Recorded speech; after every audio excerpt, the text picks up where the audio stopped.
Mario has had a lot of power-ups over the years, and some power-ups are better than others. Today we'll be counting down the top 10 Super Mario power-ups. Now before we start, I'm going to introduce you to someone who will help me with this list. Hey guys, it's me, Notch. Let's do this list. Yeah, as you heard, this is Notch. He'll be here today ranking the Mario power-ups. Let's go!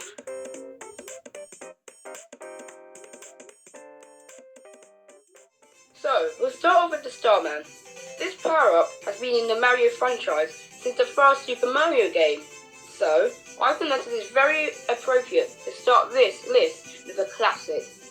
The Superstar, or better known as the Starman, is a power-up that makes you invincible for a certain period of time. You're immune to everything.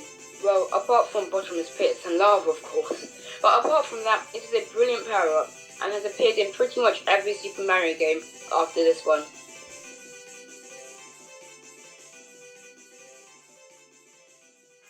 Number 9. The Super Bell / the Lucky Bell. Well, let's go to 2013 for this power-up. The Super Bell makes Mario turn into an adorable cat, and he can climb up walls, scratch enemies, and do a cat dive. He can even climb up the goalpost. The Lucky Bell's even better than the Super Bell, since you gain the abilities of the normal Super Bell. However, you can also turn into a statue, which is a reference to the Tanuki suit back in Super Mario Bros. 3. It's the reappearance in Super Mario Maker 2 is cool as well. And it feels even better to control in a 2D environment rather than a 3D one, which is kind of strange actually. There's just one small problem with this power-up that prevents it from going any higher on this list. That you have to hear Mario meow every single time you finish a level as Cat Mario, which gets very annoying over time.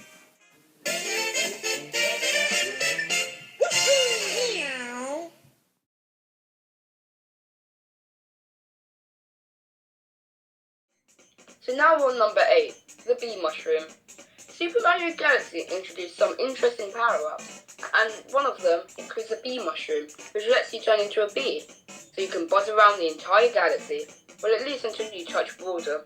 This power-up also lets you stand on flowers and climb honey walls, which is cool as well.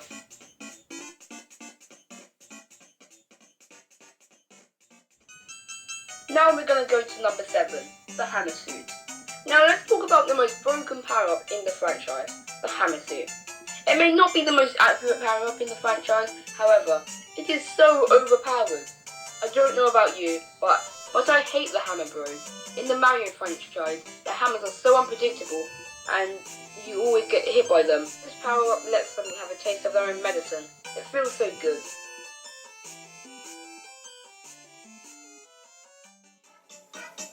Number 6 is the Acorn Suit. Honestly, I'm actually kind of surprised that the propeller suit made its way to Super Mario Maker, because I think that the Acorn Suit is a lot cooler. You can glide across large areas and even bounce off the air and also stick to walls, a bit like the Super Bell in Super Mario 3D World. I do think this power-up is underrated and it deserves a lot more love than it currently gets. So let's hope Nintendo adds in the Acorn Suit in an update for Super Mario Maker 2, because I would love to see that.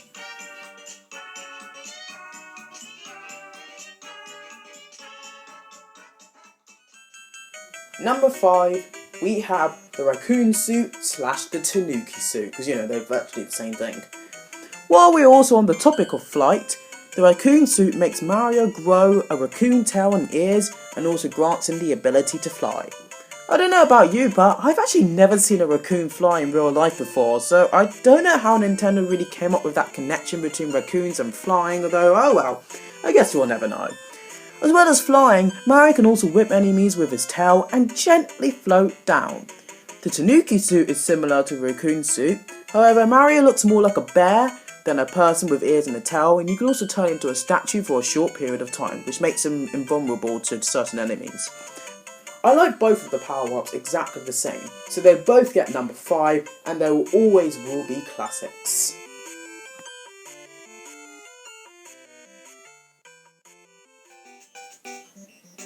Oh, and if you thought the Hammer Suit was the most overpowered power-up in the franchise, well, think again. At number 4 we have the Cloud Flower from Super Mario Galaxy 2. My goodness, this power-up is so broken. This power-up makes you feel a little bit more floaty, and you can create 3 plow platforms per flower.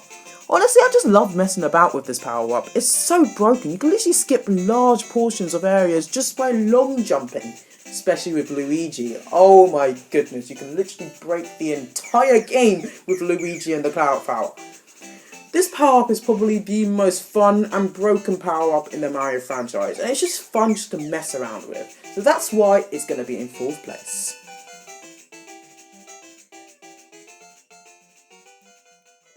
Number 3, the Ice Flower. I actually kind of like this one. There are 2 variants of the Ice Flower.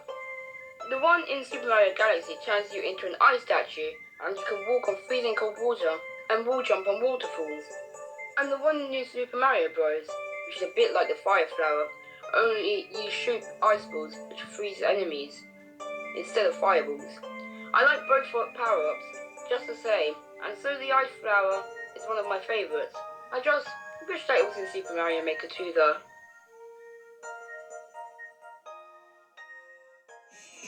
Now for the penultimate one, number 2, Fire Flower. The Fire Flower has been a classic. You may be wondering why the Fire Flower is above the Ice Flower. Well, simply because it is easier to use, especially if you are a first-time player, and also it has been around for longer. This power-up is a lot more famous than the Ice Flower and a lot more iconic. You can defeat enemies more easily with this power-up, since just one fireball defeats them, with the exception of bosses, dry bones, bonefishes, and big piranha plants. While with the Ice Flower you have to freeze them and then pick them up and throw them to defeat them, which is a bit more work, hence the Fire Flower is easier to use. Nevertheless, I still love both the Fire Flower and the Ice Flower. I just think that the Fire Flower is just a tad better, that's all.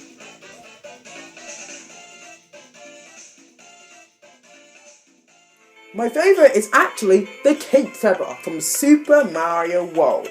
Yeah, that is right this time, the Cape Feather is the best power-up ever. For starters, this power-up is in my favourite game of all time, Super Mario World, so, you know. Also, this power-up lets you spin enemies and gently float down, a bit like the raccoon suit. But boy, you thought the raccoon suit was good, this power-up does even more. If you can time it right, you can fly indefinitely. Forever, basically. You can fly indefinitely forever. A bit like the pea acorn. Unlike the raccoon suit, it just lets you fly for a limited amount of time. Now, I know I said it for the Cloud Flower, but this time I actually mean it. The Cape Feather is the most broken power-up in the entire franchise. And this time, I mean it. It's just so fun just to mess around with this power-up and to break the entire game. And just to feel pretty much indestructible. It is the Cape Feather that will win this list as the best Mario power-up in the entire franchise. No matter what power-up Nintendo creates in the future, it will pale in comparison to the Cape Feather. Who'd have thought, huh?